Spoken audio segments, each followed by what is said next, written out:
This tutorial will demonstrate how to add a new inventory item and highlights some of the information you will want to include so that there are details about the specific item. These details can make it easier to search for the correct item and also provide information you will want to know when requesting a resource item. Before you add a new inventory item, you should watch Understanding Resource Types and Exploring Inventory Details. They explain information you want to know about adding a new item. Adding new inventory creates what is referred to as an inventory resource item record. Each record is defined by the organization that owns it, the location of the inventory, unique details about this inventory, and the quantity at that specific location. If you have the exact same inventory item at two different locations, then you'll want to have two different inventory resource records, one for each location.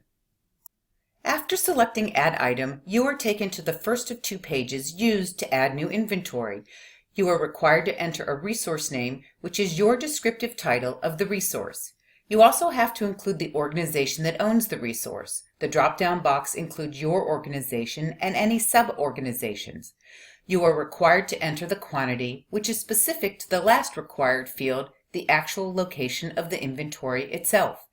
The optional owner resource ID and type of ID are a way for you to link the item to an internal system or numbering scheme. These are unique to your organization. Click Continue to move to the next step. Note that your item isn't saved yet. You can tell because the system-generated resource ID is still a 0. On this page, you are required to enter a kind in order to search the populated selection list. If you use the Add Related Inventory shortcut from the Resource Type page, this will be pre-selected for you.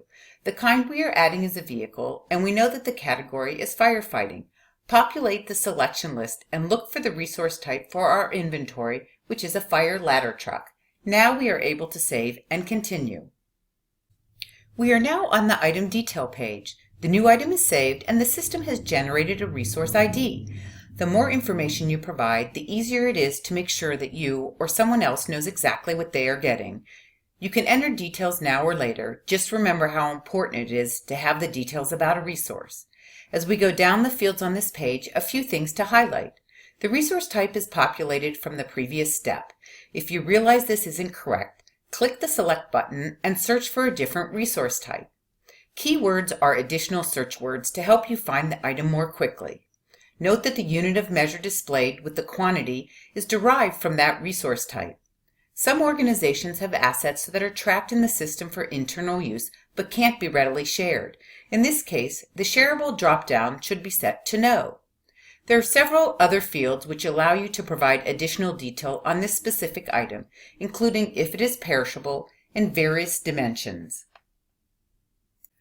Notice that there are several expandable panels. Since this item is new, the panels are empty.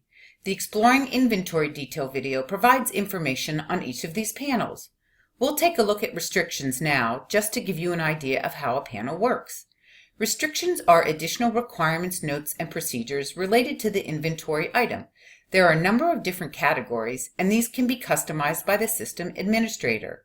We'll select Requesting Instructions and enter some basic data. Entries here can include a URL link, useful for pointing to an equipment manual or a request form. After we're done entering our information, we hit Save, and our restriction now shows up on the panel. Save will save any edits or changes you've made and returns you to the inventory search page. Copy creates a clone of the current inventory item so that you can add the same item at a different location and with a different quantity. And Cancel resets the page to the content that was last saved. Clicking Mark as Favorites adds the item to your favorites list, which is a great way for you to have a quick look at the inventory items you use most often, or in the event of an emergency, you can put items you may need into My Favorites so that you can quickly find them without having to search again.